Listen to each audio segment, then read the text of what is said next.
El Hotel Regis se derrumbó, queda sola la parte antigua, la parte central que tiene 4 columnas corintias, es la única que quedó, pero está totalmente destruida la parte donde estaba el restaurante o Cabaret Capri, también donde estaba la cafetería Regis.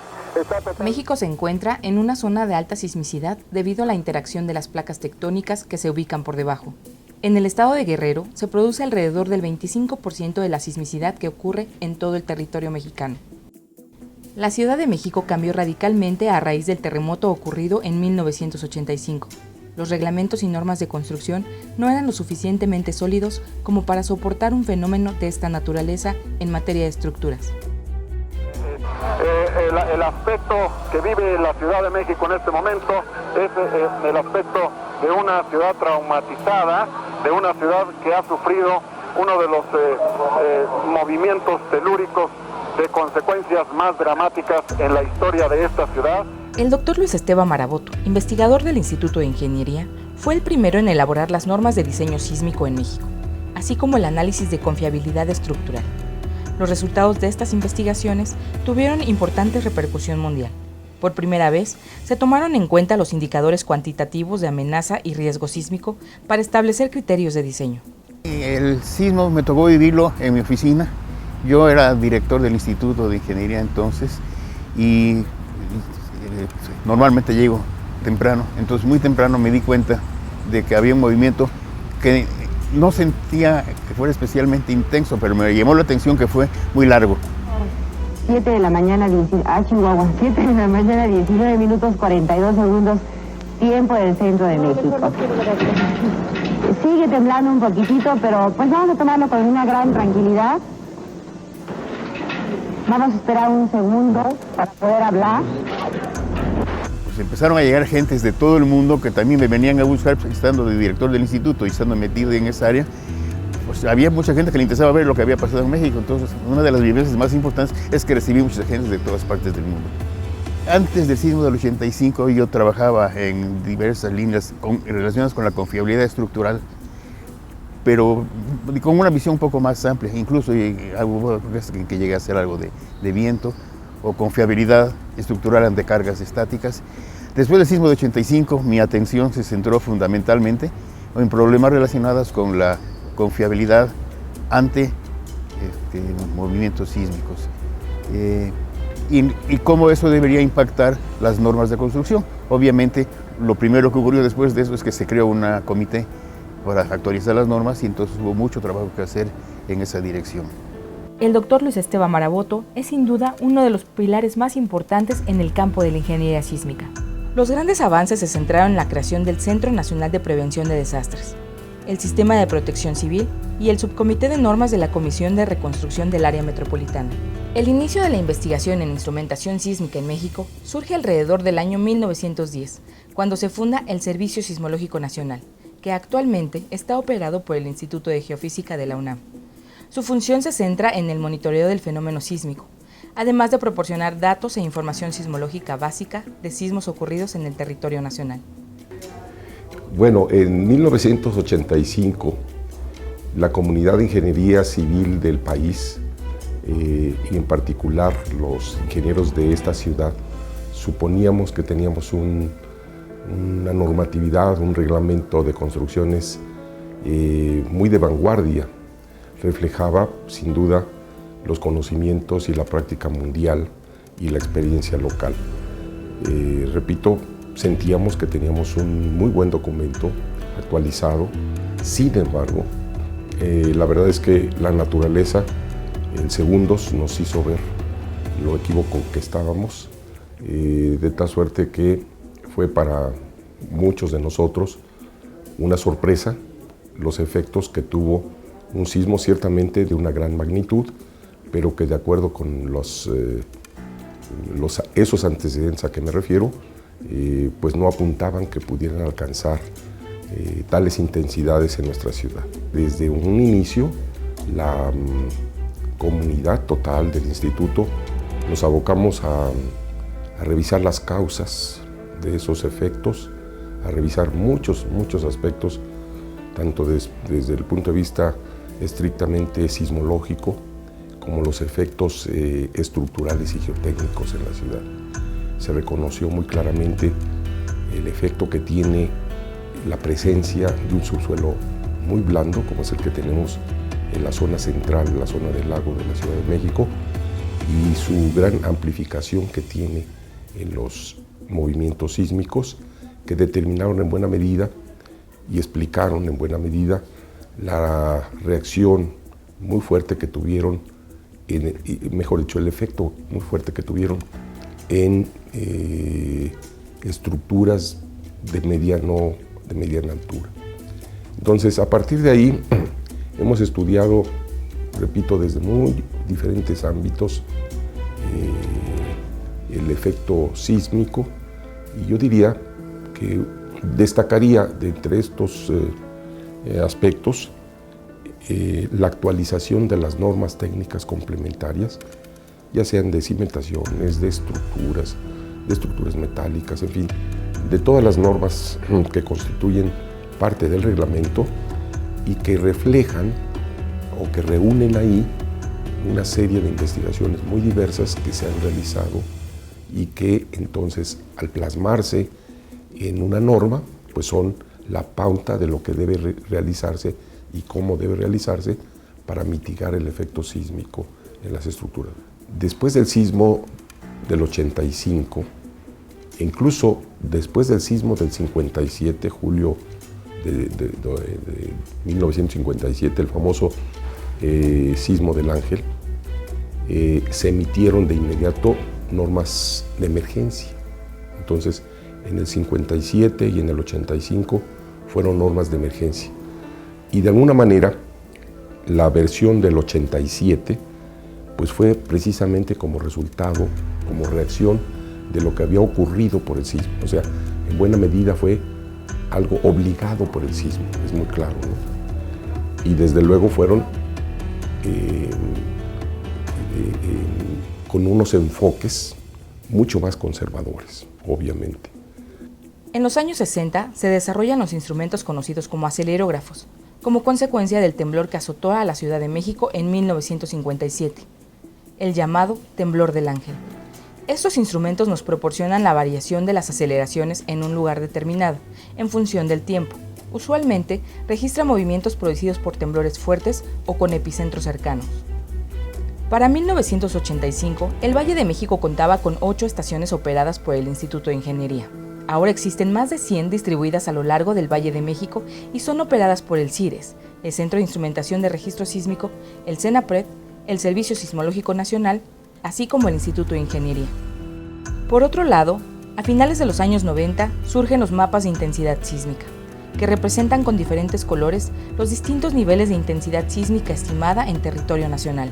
Bueno, los mapas surgen como una necesidad de conocer cuáles son los grados de intensidad que se tienen, o el grado de intensidad que se tiene después de un temblor. Esto surge a raíz del proyecto Red Sísmica Mexicana en la fase 2, aunque con antelación hubo algunos ejercicios dentro del instituto para hacer mapas a nivel local, en específico de la Ciudad de México, pero no es sino hasta que ocurre este proyecto con la Secretaría de Gobernación que se genera la infraestructura necesaria para producir estos mapas, que nos indican qué tan intenso es un sismo en cierta región, en una ubicación geográfica específica. Bueno, la importancia de estos mapas es en el uso, en la toma de decisiones, en tener herramientas que nos sirvan para planear después de la ocurrencia de un temblor, dónde poner los recursos, en qué áreas hay más afectación, enviar gente, enviar comida, cosas que a la gente le puedan resolver de forma casi inmediata las necesidades básicas. Originalmente, bueno, si estamos hablando de la evolución en estos últimos años, de cómo ha sido la información o cómo se ha procesado, les recordamos o les platicamos que hace 30 años la instrumentación se hacía en el sitio y se tenía que ir a recolectar la información físicamente. Si había un sismo, las personas tenían que ir, se organizaban en ese momento, bueno, me refiero a un sismo fuerte, importante, se organizaban y se hacían brigadas que salían al campo, pero los datos podían llegar a nuestro centro, a lo mejor, si bien nos iba, en una semana. En nuestros días podemos tener la ventaja de estar recibiendo la información de manera inmediata gracias a que existe ya la tecnología de comunicación satelital, por internet, por radio. Yo creo que uno de los productos más interesantes que tiene o de los productos en los que incide más el Instituto de Ingeniería es el reglamento de construcciones. Esa es quizás la aplicación de toda la investigación que se hace en este instituto y algo de lo que se hace también en el Instituto de Geofísica. Un poco esta aplicación de los mapas de intensidad está basada en ese mismo espíritu de conjuntar todo lo que se ha hecho en la UNAM para llevarlo aquí. Aquí se tiene monitoreo sísmico, como ustedes pueden ver en la imagen, está monitoreando el país. Esa información también se utiliza para generar leyes de atenuación que impactan también en el reglamento. En México, a inicios del año 2000, los ingenieros Mario Ordaz, Amador Terán y Leonardo Alcántara implementaron este sistema para la Ciudad de México, basado en el estudio de muchos de los registros con los que ya se contaban. Finalmente, fue solo la UNAM quien implementa el sistema con la participación del Dr. Ordaz y el Grupo de Instrumentación Sísmica en el año 2005. Estos mapas trabajan con los registros de aceleración que se generan en la red acelerográfica y el Servicio Sismológico Nacional. Los desarrollos del software son propios del Instituto de Ingeniería. Para cumplir ese objetivo, se instalará una vía de comunicación con base en tecnología de redes, mediante fibra óptica y enlaces inalámbricos de banda ancha, de los institutos de Ingeniería y Geofísica hacia el CENAPRED. Se usará una configuración redundante conocida como doble delta. La delta es parte, esta delta de la que mencionas es parte del proyecto Red Sísmica Mexicana. En realidad es una vía de comunicación entre el Instituto de Geofísica, a través del Servicio Sismológico Nacional, el Instituto de Ingeniería y el Centro Nacional de Prevención de Desastres. ¿Y por qué tenemos esta delta? Bueno, es para aprovechar las capacidades que se tienen instaladas en la UNAM. El Instituto de Geofísica, el foco de su investigación es los sismos como tal, la parte, digamos, tiene que ver más con la tierra. El Instituto de Ingeniería tiene más que ver con las aplicaciones ya en la infraestructura, lo que se refleja de los sismos en la infraestructura del país, y por eso es que tenemos dividido el trabajo, por eso el servicio hace la localización y la magnitud. El Instituto de Ingeniería genera estos mapas que sirven de insumo para hacer investigaciones en temas puramente de ingeniería, en los cuales hay estimaciones, en los cuales se considera qué se tiene, el tipo de estructura que se tiene y cómo se comporta. La idea de que se conecte al CENAPRED es para que ellos tomen decisiones en un conducto que existe siempre, ¿no? Esta delta de comunicaciones tiene redundancias, tiene una línea de fibra óptica que nos comunica con las dos instituciones, tiene una línea por radio, que es una redundancia en el caso de que no sirva la línea de fibra óptica, y también tenemos comunicación vía Red UNAM a través del internet. Este es en realidad es un proyecto, como mencionaba, es parte de un proyecto, digamos, es un subproyecto de la Red Sísmica Mexicana. Esto está financiado por el Centro Nacional de Prevención de Desastres y la Secretaría de Gobernación a través de un fideicomiso. Y la UNAM, a través de los institutos, con personal y la infraestructura que ya tiene instalada, también es parte de este proyecto. O sea, el dinero, digamos, fuerte viene de este proyecto Red Sísmica, pero la UNAM pone los insumos, pone la gente, pone su infraestructura y sus instalaciones, y a través de esta alianza se genera esta delta.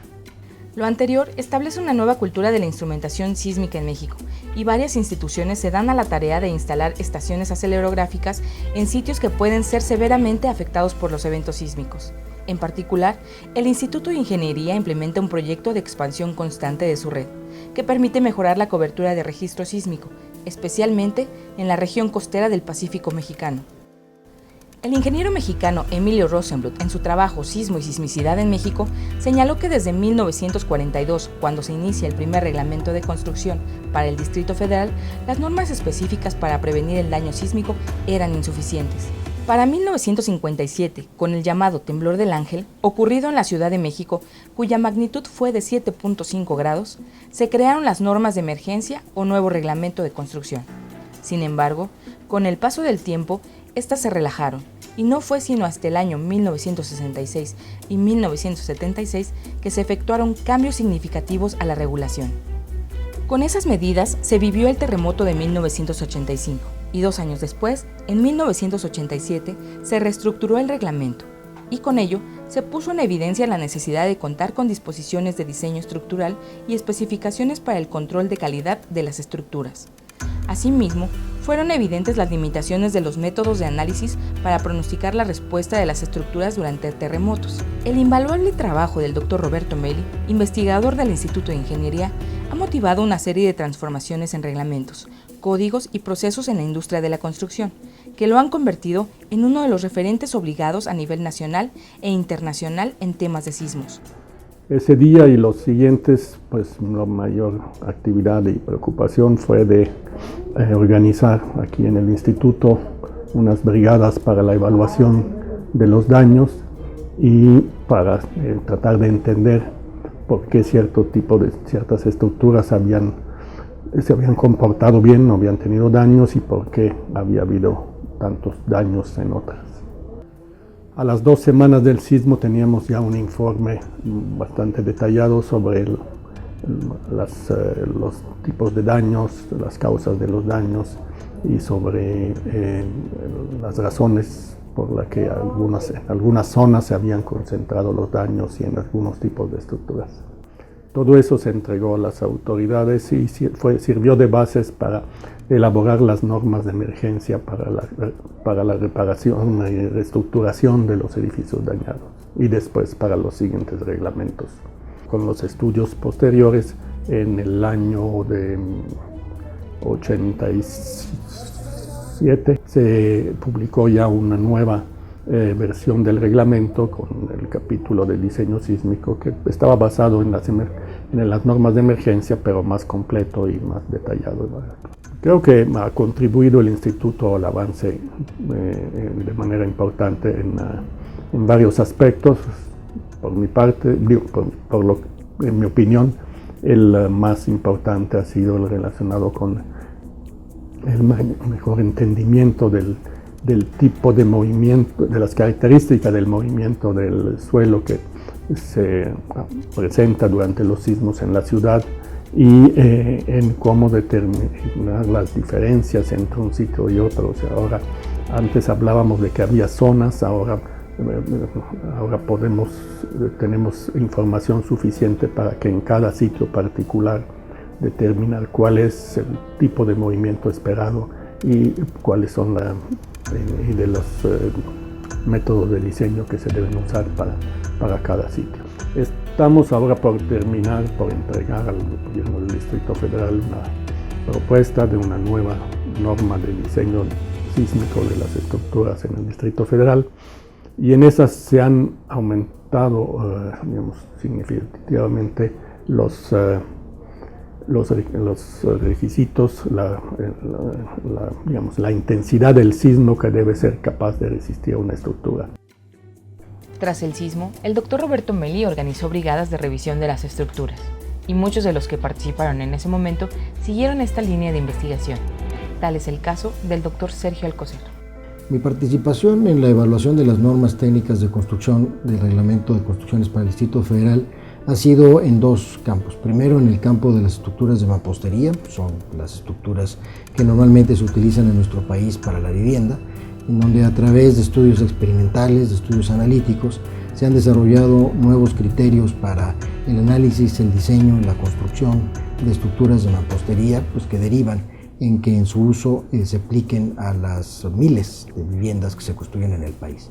Bueno, es importante mantener siempre actualizados los estudios de riesgo sísmico, y esto significa mantener actualizados los estudios de la amenaza o del peligro, es decir, de aquellas zonas en donde se generan los sismos, particularmente en nuestro caso en la zona de subducción del Océano Pacífico, pero también complementarlo con los estudios de vulnerabilidad, es decir, los estudios que nos marcan la probabilidad de que cierto tipo de estructuras, en función del material que se construye, el sistema constructivo, de la edad que tienen, sean dañables o no por los temblores, o sean muy dañables o tengan la posibilidad de ser altamente dañados. De modo que hagamos las estructuras más seguras al tiempo de que tengan la economía para la construcción de los edificios, las estructuras en general, se asegure para que una sociedad como la nuestra pueda hacer frente a nuevas estructuras seguras, pero igualmente económicamente viables. A 30 años, creo que el Instituto de Ingeniería se ha consolidado como la institución en el país que realiza la mayor cantidad y pertinencia en sus estudios relacionados con la disminución del riesgo sísmico. Todo esto buscando que tengan una aplicación concreta, ya sea en proyectos específicos, en los cuales el Instituto participa muy destacadamente con nuestros investigadores de punta, todos ellos que están a la vanguardia del conocimiento, o bien a través del desarrollo de metodologías, de normas, de reglamentos de construcción, que nos permite impulsar un cambio en la cultura del riesgo sísmico en el país para disminuirlo de una manera sistémica, como es a través de las normas de construcción. Estos 30 años del temblor del 85 nos deben hacer recordar que el país seguirá sufriendo de sismos y que la mejor manera de prepararnos es primero educando a la población sobre el hecho de que ocurren los sismos. Los jóvenes actualmente no saben que ocurrió un temblor hace 30 años ni las consecuencias de este temblor. Como ingenieros debemos seguir preparándonos y al igual tenemos que buscar que podamos preparar a los arquitectos y otros profesionistas que participan en la industria de la construcción, en la industria de la edificación, reconociendo que los sismos seguirán ocurriendo en nuestro país con intensidades importantes y que tenemos que prepararnos de modo que las estructuras que construimos, que rehabilitamos, que mantenemos y operamos, estén en condiciones aptas para poder tener el comportamiento adecuado durante un sismo, evitar su colapso y que los daños sean acotados y suficientes en cantidad para que puedan ser reparables, que no sean excesivos. Entonces, me parece que estos 30 años nos motivan a reflexionar sobre el estado que guarda nuestra profesión, el estado que guarda la ingeniería sísmica mexicana y advertir que tenemos retos, que tenemos desafíos que tenemos que enfrentar, que tenemos que remontar y esto pues conlleva en mejorar la infraestructura de nuestros laboratorios, en innovar en la manera en que educamos a nuestros jóvenes ingenieros, de manera que estén al día en el conocimiento, pero también con las metodologías que actualmente están en boga a nivel internacional, y que en el ámbito de la investigación, si bien hagamos investigación de punta, no perdamos de vista que la investigación tiene que tener un anclaje muy claro en la solución de los problemas reales y en el mejoramiento de la seguridad de las construcciones, que significa mejoramiento de la calidad de vida de la gente. El Instituto de Ingeniería, además de dedicar gran parte de sus recursos a la investigación de estos eventos, es promotor de la cultura de prevención, realizando cursos, designando brigadas de protección civil, colocando sistemas de alertas sísmicas en sus instalaciones y capacitando a todo su personal. Y para ello, cuentan con la Comisión Local de Seguridad, que es la responsable de desarrollar y actualizar estos planes, programas y acciones. En la actualidad, no se cuentan con herramientas científicas en ninguna parte del mundo que puedan determinar cuándo o dónde ocurrirá un sismo. Tampoco se puede establecer qué tan grande será o qué efectos tendrá en la población. Sin embargo, se están realizando investigaciones para la prevención y el manejo de riesgos sísmicos. El Instituto de Ingeniería es uno de los pioneros en el desarrollo de estas investigaciones.